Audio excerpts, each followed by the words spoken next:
first time assignment buyers, they come to me and they say like, find me someone willing to lose like half of their deposits or their whole deposits. And it's like, that's the wrong way to look at a deal. Yeah. It's sort of like if you were shopping for a resale home in a neighborhood, you're like, you found two you really like and you told your realtor, like, look it up on Geo Warehouse. I'm going to buy the one from the guy who's making the least money, but you don't care what year they bought it, right? So somebody bought in 1990 and it's paid off, and somebody else bought in 2019 and so they're almost breaking even, and they're like, all right, I'll buy that. Like, that's not really indicative of value that you're getting as a buyer. TK, where did you come up with that million overstated immigration number? Where'd that come from? It wasn't immigration, it was number of immigrants. Number of non-permanent residents. Yeah. Okay, so what is that? Not immigration? No, just people who are here, because they're basically saying like, look, there's a bunch of people in this country who are on temporary work visas, student visas, all that kind of stuff. We know about some of them, but what about all the people we don't know about? The people who didn't leave when they were supposed to, the people who came here illegally. There's a bunch more people in this country than we think we have. It's pretty obvious if you go outside now, right? Yeah. You just lose count of 1 million people. It happens. It's pretty easy to lose count of most of them are in people. Scarborough. Whatever. I don't know. They're everywhere. I'm not kidding. Like, I was just at Avenue and Lawrence at the Starbucks, and I was trying to get out of the parking lot, and the school let out for lunch, and I was overrun. I had to wait 20 minutes to get a clearing between all these kids to get out of the parking lot. That's not normal. Like, it's like New York City, boom, at lunchtime at Starbucks for these kids. How can they afford $8-10 coffees at lunchtime? Where did you say you were? Didn't you just say it's Avenue and Lawrence? But still, it's like Crazyville, man. Yeah, it's Crazyville. But still, $2.10 got you a slice and a pop. Forget $1.25. You're a young little pup. I paid $1.25. I had money left over for fucking Double Dragon, man. Anyways, TK, we are like way off the rails again today. That's probably my fault. Hey, what do you think about this idea? The K-shaped recession. Yeah. Right? Do we like, because I see some guys that are balling, man. Like, they're out there and they're throwing bills around and they've got bottle service and they're still driving a Lambo, and they might still be making a ton of money right now. Like, there's people making a lot of money and there's people getting like fucking hammered. So is that? Well, realtors are getting hammered. So a ton of realtors will leave the industry, especially pre-construction realtors. They're bleeding. Mm-hmm.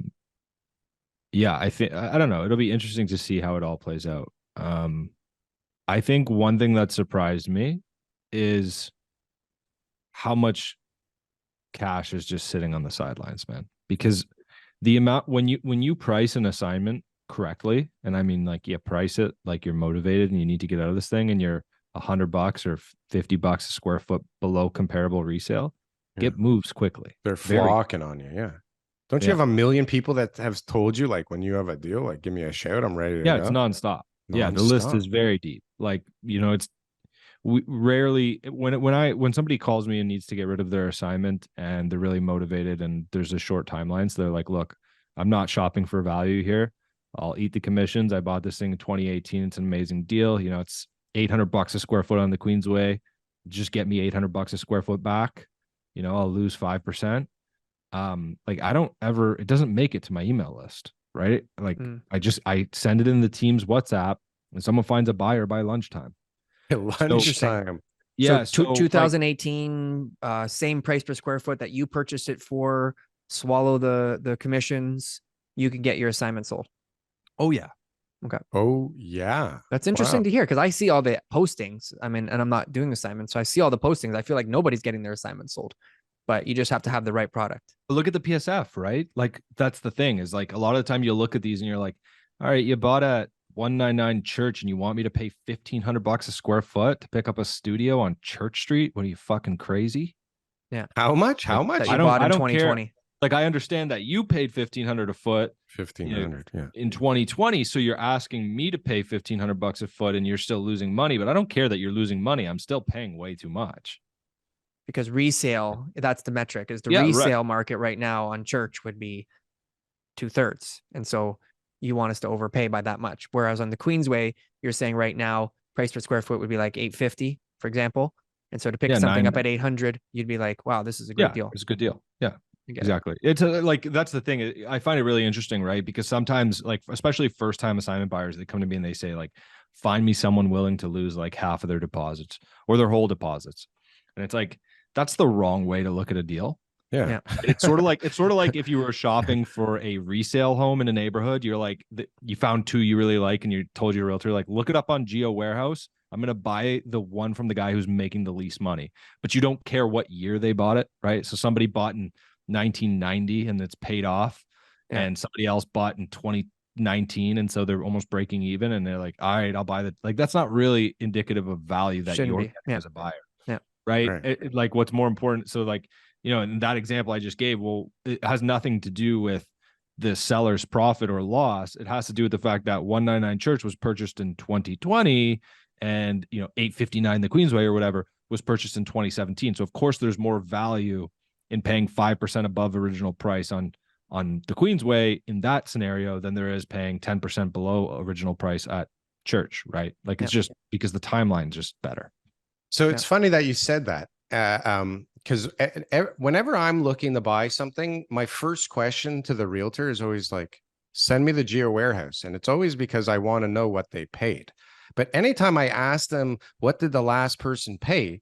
They're always very guarded with that. And I think that should be public information, quite honestly. I guess it is kind of now on some of those sites. I guess House Sigma shows it now, but I think that's such an important metric when you have time to negotiate a deal, that's something that you should look at. But I guess when you have to doesn't put in equate a bid, to any value though. Like, if they paid $2 or they paid $2 million, it doesn't make it worth any more or less, right? Doesn't make it worth any more or less, but in a certain situation, it can give you insight as to what they might be willing to, you know, be okay with if their circumstances dictate that they need to sell now. So you mentioned something. You said first-time assignment buyers. So there's some people who just don't understand how this works. So there are people who get it, and that they're coming to you and they're saying, look, here's resale. This is what I want to see. So I know I got built-in equity day one when I close. And what's the closing on those? Like, how far away are retail occupancy? It depends. It depends on how long interim occupancy is going to be, right? Okay. But so sometimes 2018 would mean soon. If it's 2018. Yeah. So these are the more experienced people who are actually buying assignments. So would you say that that's the bulk of the people with the cash right now coming in? Or is like, they're like, we know what we're doing. This is what we're looking for. And with cash, with actual cash, or are they leveraging the people buying now? Cash. It's almost always cash with assignment buyers. Cash. When you say cash for the whole purchase price, or are you just talking about the deposits? The deposits plus profit, if there is any profit. Okay. That's what I would assume too. Yeah. Makes it easy, right? It gets really hairy when you start to talk about, you know, I'll pay you profit on final closing after we managed to get the 80-20 improved. Like, it gets hairy. So it's always better just to have the cash on hand when it comes to an assignment. So, but how much money are people putting into the equity into these deals to make them cash flow or to make them break even after all their expenses? It's basically the same as resale. You're at 35. If you want a cash flow, you're at 35. 40. You can cash flow at 35% now with today's 40, rates 40, and prices. Really? Yeah, depends on where it is, but yeah, especially in these 905 condos. Hey guys, thanks for watching our clips channel. Why don't you go and check out some more clips? We got lots of other good content somewhere over here. Don't forget to like, comment, and subscribe. Boom. That was good. That was good. I like that. That was good.